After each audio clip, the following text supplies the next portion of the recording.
لیکن جب فرش آ کے بیٹھتا ہے تو جہاں مالک بیٹھا ہے وہیں پر بغل میں غلام بیٹھا ہے. یہاں پر سب آ کر برابر ہو جاتے ہیں. کیوں؟ اس لیے کہ یہاں پر ایک امیر ہے، اس کا نام ہے امام حسین صلی اللہ علیہ وسلم. ایک بات بھیج دیں،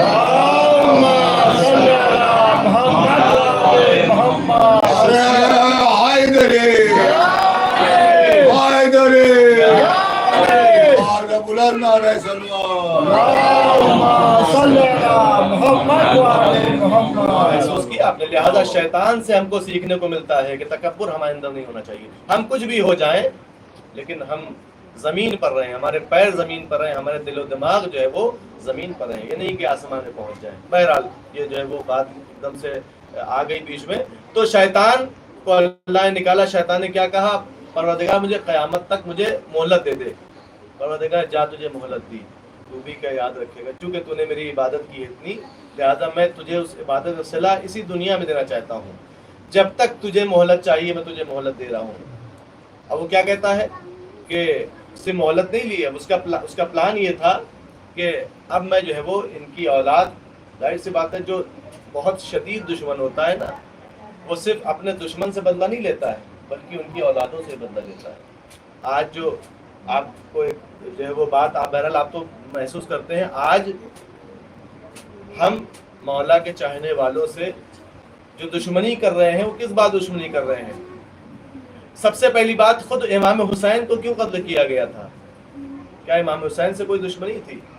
کوئی ان سے ذاتی دشمنی نہیں تھی. امام حسین نے کہا کہ میں نے تمہارا کیا چھینا ہے، میں نے تمہارا مال چھینا ہے، میں نے تمہاری پراپرٹی لی ہے، یا میں تمہیں نقصان پہنچایا. تو کیا کہا؟ بغضاً لأبی، ہم تمہارے باپ کے دشمنی میں تم کو مار رہے ہیں، تمہارے باپ کے بغض میں مار رہے ہیں.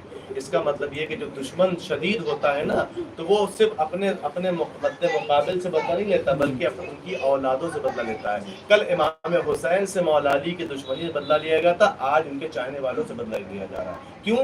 مولا علی کے نام پہ. صلوات پڑھ دیں محمد والے.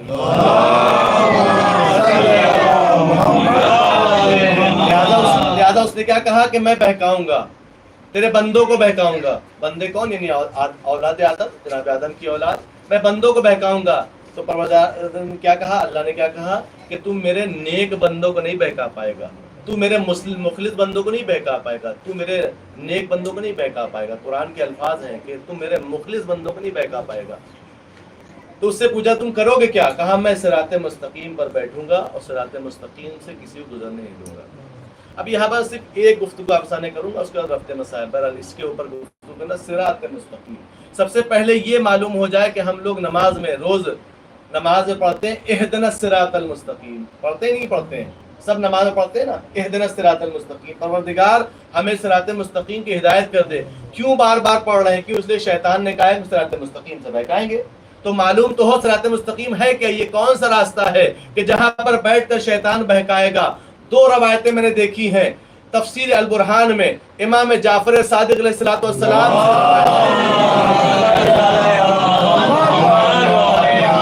دو طرح کی روایتیں ہیں. مولا سے پوچھا مولا صراط مستقیم کیا ہے؟